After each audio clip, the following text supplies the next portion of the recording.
Welcome to part 2, and Jonah was extremely happy about the plant. Jonah chapter 2. Jonah prayed to the Lord his God from the belly of the fish. I called to the Lord in my distress, and he answered me. I cried out for help from deep inside Sheol.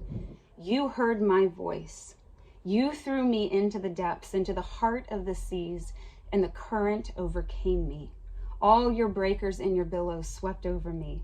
But I said, I have been banished from your sight. Yet I will look once more toward your holy temple. The water engulfed me up to the neck. The watery depths overcame me. Seaweed was wrapped around my head. I sank to the foundations of the mountains. The earth's gates shut behind me forever. Then you raised my life from the pit, Lord my God. As my life was fading away, I remembered the Lord, and my prayer came before you to your holy temple. Those who cherish worthless idols abandon their faithful love. But as for me, I will sacrifice to you with a voice of thanksgiving. I will fulfill what I have vowed. Salvation belongs to the Lord. Then the Lord commanded the fish, and it vomited Jonah onto dry land. Jonah prayed to the Lord his God from the belly of the fish. I called to the Lord in my distress, and he answered me. I cried out for help from deep inside Sheol. You heard my voice. As small children, we hear with awe and delight that a big fish can, in fact, save a human being from drowning. As adults, we read this passage, and so we should, as a miraculous working of God's hand. This is, of course, from the third person, uneaten by a fish point of view. But let's look compassionately for a moment at how this felt from Jonah's point of view in light of his prayer in Jonah chapter 2. From the belly of the fish, Jonah says to the Lord, I called out of my distress to the Lord, and he answered me. I cried for help from the depth of Sheol. You heard my voice. Imagine the distress of knowing you are going to drown. In a matter of minutes, in a matter of seconds. That is the distress out of which Jonah called to the Lord. Because of Jonah's disobedience, God could have righteously turned a deaf ear to his cry, but instead, he mercifully answered. Jonah cried from the depth of Sheol, which ironically is translated the belly of hell in the King James. I say ironic because while the belly of a fish is certainly not hell, I'm quite sure it's only one step up from hell for the hygiene conscious. Jonah found himself saved from the belly of hell, but delivered into the belly of a big fish. Think about the temperature, the texture, other food products, and horrific smell that one must suffer when passing through the pharynx, esophagus, and finally into the stomach of a really big fish. Absolutely disgusting. Enough of that. Anyway, Jonah's predicament gives a new meaning to having a new level of thankfulness. Have you ever gone through something and thought, I never knew I would think, fill an answer here, would be something to be thankful for, but I thank God. Usually something horrible has happened. Then God provides something like the belly of a big fish. It's definitely not as nice as, say, the boat or Israel, but it's infinitely better than the prospect of drowning. So we're thanking God for the less horrible thing, which is now a blessing, but previously we never would have perceived it as a blessing. This is an appendage to the last chapter's note on God's providing. It is not always a provision that we would naturally be thankful for, and yet we should be. God's hand of provision and the heart from which that provision flows are always something to give thanks and praise for. May God teach us gratitude. But more on that in chapter 4. Speaking of irony, let me share with you another.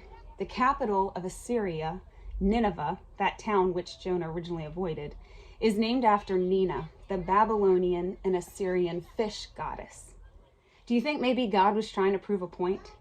Okay, Jonah, this creature in whose belly you now reside is what they worship. Please tell them the truth about me. And his heart broke for those who don't know their right hand from their left. But again, I'm getting ahead of myself.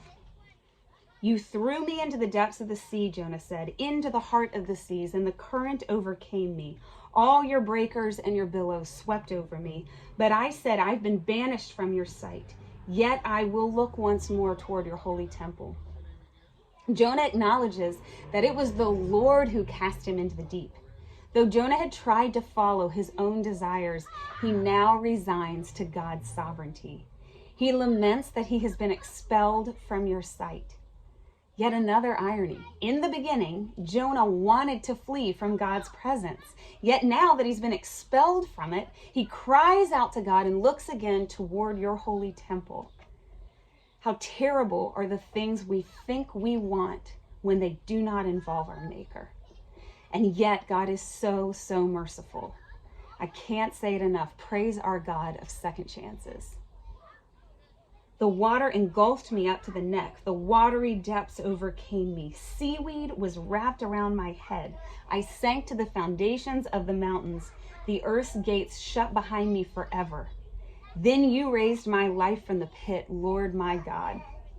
Even when we are to the point of death, God has not abandoned us.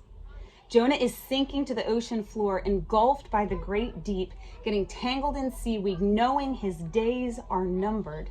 But God brings his life up from the pit.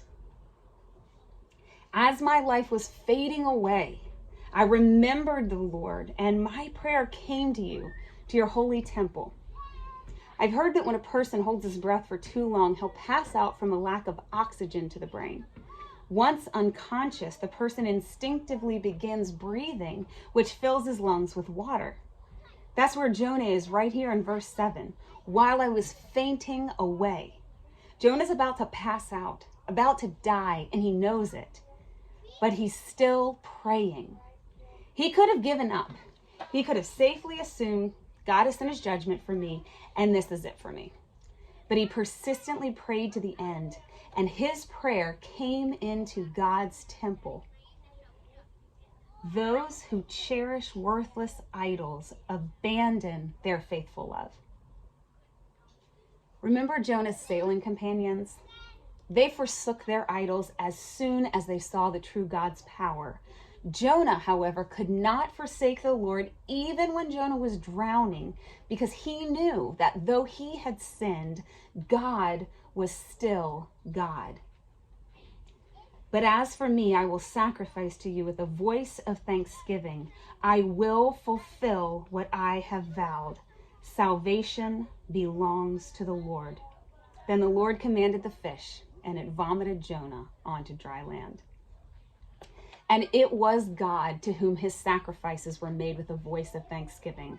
The belly of a fish is worth praising for. Salvation from death is worth praising for. And from a thankful heart of praise, an offering should follow. Jonah says, that which I have vowed, I will pay. I think we can safely assume that what he vowed was, Lord, if you get me out of this mess I've gotten myself into, I will do whatever you say.